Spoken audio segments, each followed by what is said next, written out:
The Zhou-Yi tradition, 3,000 years of exchange between philosophy and divination, between thought and intuition. Thank you very much for the invitation to speak some words in this opening ceremony. First, I will express my gratitude for the wonderful inspirations and support by Professor Han, who has given me so much in the last months. Next, I will try to sketch out some visions for the future study of the Zhou-Yi in the West. Throughout its long history, the Zhou-Yi has given many illuminating answers to people seeking clarity and self-knowledge. At the same time, it has been and continues to be a repository of important challenges, especially for the scholar who looks from another cultural space on it. If we look through the curricula of departments of philosophy in the West, and I fear in the East as well, meanwhile, we will hardly find a lecture or another academic endeavor that teaches or explores the Zhou-Yi tradition, the Yi-Xue. But in Western antiquity there was a culture of divination in Babylonia, Egypt, Greece, Rome, as rich and ubiquitous as in Chinese antiquity. The only and very profound difference was and is that in China this culture became common sense by establishing the I Ching as the first classic, whereas in the West it was marginalized, forbidden and forgotten by the influence of Cicero and the Church Fathers and others.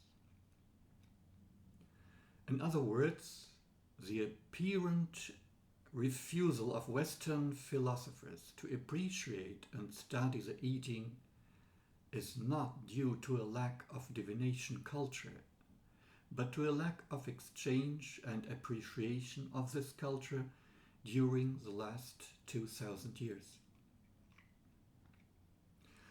But there are also good news in this context. The more we have studies in neuroscience, psychology, and metaphysiology about the relationship between thought and intuition, the more the actuality of this culture becomes evident and important. This is a very exciting new development that began in psychology with Freud and Jung, a great scholar of the I Ching also, and in philosophy with Husserl and Heidegger, Gadamer and Ricoeur. These philosophers taught and showed great interest in open hermeneutics, that is, in an understanding of texts and events that is not fixed, mechanical or predictable, but personal, creative and metaphorical. From the point of view of these open hermeneutics, it is only a small step to become aware of the philosophical significance of the ancient culture of divination, the reading of signs, as Peter Struck has declared it in this wonderful book that I can recommend wholeheartedly. But also Wang Chong in his Lun Heng in chapter 71 has written a lot of interesting things about these signs. This reading of signs is a universal ability of people all over the world. Intuition is a kind of surplus knowledge, as Struck calls it, and it has more depth and foresight than mere rationality. The more Western scholars understand and re-evaluate their own tradition of divination, the more they will be able to understand the Zhou-Yi tradition and include it in the curricula of philosophy all over the world, because this tradition had and still has a lot to say about open hermeneutics, about a good life, in resonance with the nature and its movements.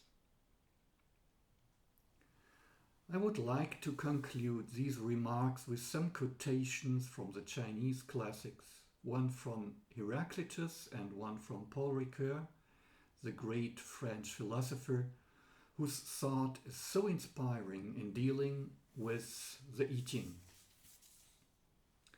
First, I will give a citation by Confucius, Analects 7.8. If I have pointed out one corner of a square to someone and he does not come back with the other three, I will not point it out to him a second time. And then Mengzi chapter 5, 1章, 意志逆意, to meet the meaning of the poem with one's own intuition. And now Heraclitus, the master of the oracle of Delphi, says and conceals nothing. He is giving signs. And finally, Paul Ricoeur, to understand a text is to understand oneself before the text. When the meaning and complexity of a creative interchange between philosophy and divination become more evident, then it will become clear that the Zhou-Yi is not only a treasure with deep relevance for the Chinese culture, but for the whole world. And in this time of climate crisis, of great danger of new wars, and the universal loss of traditional values and structures. I wish all speakers and guests of the conference to have an inspiring time for the next 2 days, and I am looking forward for the Tao companion, the child of this wonderful endeavor. And a little personal remark by myself, my hexagram that I have received on the 1st January of this year was hexagram number 11, which is Tai. It is a Tai of Taishan, and I thought is a very, very clear sign that I have to visit Taishan, and now, at least virtually, I have come very near to Taishan. Thank you very much.